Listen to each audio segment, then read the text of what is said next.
Hi అండి, welcome to Himu Padma vlogs. ముందుగా ఈ ఛానల్ని సబ్స్క్రైబ్ చేయండి, అలాగే లైక్ చేయండి, షేర్ చేయండి.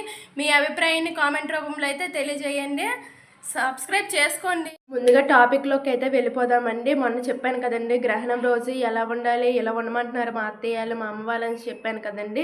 ఇప్పుడు డీటెయిల్గా అయితే చెప్తున్నానండి. గ్రహణం రోజు అయితే ఆ నైట్ త్వరగా అయితే భోజనం చేసేదానండి. 7 లోపు అయితే తినేసాను, ఫ్రెష్ అయ్యి తినేసిన తర్వాత ఇంకా 9 లోపు అయితే పడుకుడిపోయాను. 9 అయ్యేసరికి పడుకుడిపోయానండి. ఎందుకంటే గ్రహణం పడుతుంది కదా, ఇంకా అలాగా మనం మెలకువలో ఉంటే ఇంకా తిన్నగా స్ట్రైట్గా పడుకోవాలంట.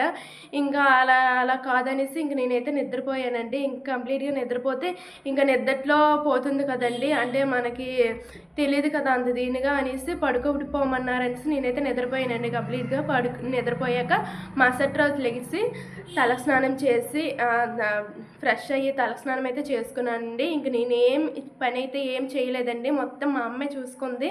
ఇంకా బాబుని కూడా మా అమ్మాయి చూసుకుందండి. ఇంకా వాడిని జస్ట్ అన్నం తినిపించడం అవే చేశానండి. ఇంకా అవి కూడా కంప్లీట్గా వద్దనేసారు. ఏమి చేయకూడదంటండి, కూరగాయలు కోయడం, ఇంకా ఇల్లు ఓడ్చడం అలాంటివి చాకులతో కానీ ఏం పట్టుకోవద్దనేసారండి. అలాగే గోలు కొరకడం, చెక్కడం, గిల్లడం అలాంటివి ఏమి చేయకూడదంటండి. ఆ మరుసటి రోజే ఎక్కువగా ఉంటుందంట గ్రహణం ప్రభావం ప్రెగ్నెన్సీ వాళ్ళ మీద. అందుకని ఏం చేయకూడదనేసి నేనైతే కంప్లీట్గా ఏం చేయలేదండి. ఇంకా ఏవైనా దేవుడివి చూసుకున్నానండి, రాధాకృష్ణుల్లో ఎపిసోడ్లు ఉంటే అవి చూశాను. ఇంకా దేవుడి పాటలు అలాంటివి అయితే ఆలకించుకొని అయితే ఉన్నానండి. ఇంకా ఈ గ్రహణం మరుసటి రోజు ప్రెగ్నెన్సీ వాళ్ళు జాగ్రత్తగా ఉండకపోతే అంట బేబీ మీద ఎక్కువ ఎఫెక్ట్ పడుతుందంటండి. ఎందుకంటే బేబీ లోపల తయారవ్వడానికి కొద్దిగా సమయం పడుతుంది కదండి. ఆ టైంలో మనకి ఇలా గ్రహణం వస్తే జాగ్రత్తగా ఉండకపోతే వాళ్ళ మీద ఎక్కువగా ప్రభావం ఉంటుందంటండి. అందుకే జాగ్రత్తగా ఉండమంటారు మన పెద్దవాళ్ళు. నేనైతే చాలా జాగ్రత్తగా ఉన్నానండి, పాటించాను. ఎందుకంటే బేబీ మీద ఎఫెక్ట్ పడుతుంది అన్నారు కదా, అందుకనేసి.